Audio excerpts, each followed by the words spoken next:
A paz do Senhor Jesus, crente, como é que você tá? Tudo bem? Espero que seja tudo certinho com você. É muito bom ter você comigo em mais um Papo Pentecostal. E hoje eu quero falar com você sobre viver para servir, a vida de serviço como uma demonstração da nossa maturidade cristã. Antes de eu falar desse assunto, quero fazer um convite especial para você. Curta esse vídeo, inscreva-se no canal, ative as notificações e me ajude a chegar em muitas pessoas compartilhando esse conteúdo para que ele edifique outras pessoas como ele tem edificado você. Beleza? Vem comigo!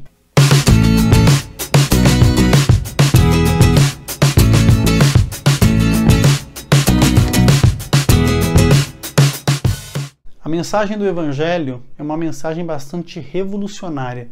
Primeiro, porque ela é o poder de Deus para a salvação de todo aquele que crê e o único meio pelo qual o pecador, morto em delito e pecado, pode ser transformado e restaurado pela misericórdia de Deus mediante a morte e a ressurreição de Jesus. Mas não para aí. O Evangelho também nos apresenta um modelo de vida para a construção de uma nova humanidade, de uma nova civilização, onde as pessoas libertas do seu egoísmo, libertas do seu orgulho, libertas da sua vida centrada no eu, passam a conviver de mãos dadas, servindo umas às outras em amor, amando com amor fraternal e dessa maneira dando espaço para que problemas sociais, dificuldades pessoais, sofrimentos sejam minimizados pelo poder do amor, pelo poder da gloriosa graça de Deus. Você foi chamado para servir. Cristo, ele é o nosso modelo absoluto de serviço. Quando Cristo foi explicar a sua missão, ele disse assim: olha, eu não vim para ser servido, eu vim para servir e dar a minha vida em resgate de muitos. O Senhor Jesus Cristo apresentou-se como o servo de Deus por excelência e ele nos convida a seguirmos o seu exemplo, a seguirmos a sua pisadura.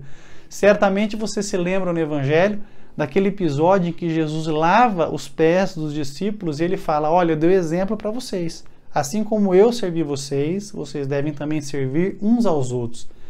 E a vida em serviço é uma experiência de evangelho e de discipulado radical em que a nossa obediência à palavra de Deus, que nos convida a amarmos o nosso semelhante, é levada às últimas consequências. Porque quando eu sirvo alguém, eu estou evidenciando que o meu coração foi transformado e eu estou evidenciando a minha boa vontade de obedecer à ordem de Cristo em dar honra ao outro em primeiro lugar. A própria diversidade do corpo de Cristo é um convite para o serviço abnegado. Pensa comigo, a igreja é composta por pessoas distintas, diversas e que têm talentos e dons espirituais distintos.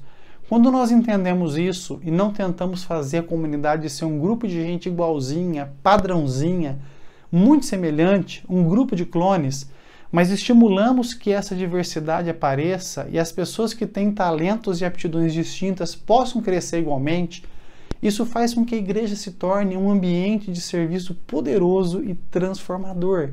Quando a igreja, impulsionada pelo amor de Deus e quer viver o evangelho na sua plenitude, ela passa a praticar atos de amor para a glória de Deus, estendendo esse amor, primeiro, para os domésticos da fé, segundo, para toda a comunidade no qual a igreja foi colocada e plantada para servir. E dessa maneira, ela começa a deixar um legado de transformação poderoso aonde ela foi inserida.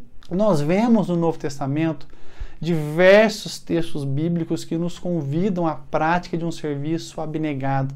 E nós vemos com isso a Escritura querendo que o caráter de Cristo seja formado em cada um de nós. Quando nós temos essa boa vontade para servir, para estender a mão, para fazer alguma coisa, certamente nós vamos causar um impacto poderoso no mundo, em todos aqueles que estão à nossa volta. Estenda a sua mão, cara. Cristo não morreu de braços abertos para você viver de mão fechada. Além disso, o serviço cristão dignifica a nossa liberdade em Cristo. Quando eu não entendo o Evangelho e passo a viver centrado no eu, a minha liberdade cristã vai ser simplesmente a satisfação do meu ego, dos meus desejos carnais. Mas quando eu entendo que a minha liberdade cristã é a liberdade de fazer o que é certo e o que agrada a Deus, essa liberdade vai me conduzir ao serviço. Porque eu vou ver o meu irmão em sofrimento e eu sou livre para poder ajudá-lo. Eu sou livre para poder colocar os meus dons, meu patrimônio, meus talentos pessoais para poder minimizar o sofrimento dele. E com isso, essa liberdade cristã é dignificada e ela reflete a própria liberdade de Cristo, o Filho de Deus. Além disso, a vida em serviço, a vida por servir, confirma a nossa eleição para a salvação. Você observa que a Escritura afirma que nós fomos eleitos em Cristo Jesus para nos tornarmos semelhantes a Ele. E quando eu me disponho a ser servo, tal qual Jesus Cristo foi, eu demonstro com isso que a graça salvífica já está operando no nosso coração. Desse modo, como Pedro escreveu, eu passo a confirmar a minha eleição, vivendo à luz do Evangelho e à altura da vocação que eu recebi em Cristo Jesus.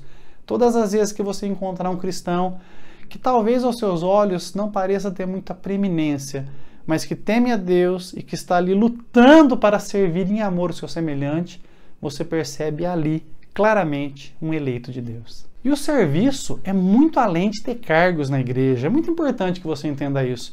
Muitas pessoas perdem oportunidades incríveis de causar um impacto no mundo e de glorificarem a Deus porque esperam que um líder religioso lhes dê um cargo. E o serviço cristão é muito além do que isso. Eu me disponho a entender que no meu entorno, muitas necessidades de pessoas, até que não são da fé, podem ser supridas e o seu sofrimento minimizado se eu aceitar colocar o amor de Cristo que está no meu coração à disposição dele. Por isso que um crente salvo em Cristo, ele não reclama que ele não tem cargo na igreja, porque a sua paróquia é o mundo e ele está disposto a sair das quatro paredes para servir a Cristo em amor, levando graça para aqueles que precisam, dentro e fora da igreja também. Eu quero perguntar para você, quais oportunidades de serviço que você tem abraçado? A sua igreja local pode contar com você? Mas agora uma outra pergunta, a sua vizinhança pode contar com você? Você é uma pessoa solista, de mãos estendidas, de sorriso no rosto, de amor pulsante no coração?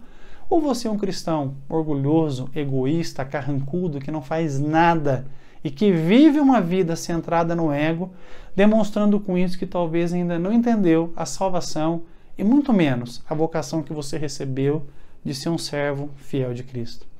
Eu espero que essa mensagem inspire você e que a graça de Cristo possa tocar poderosamente no seu coração. Que Deus te abençoe.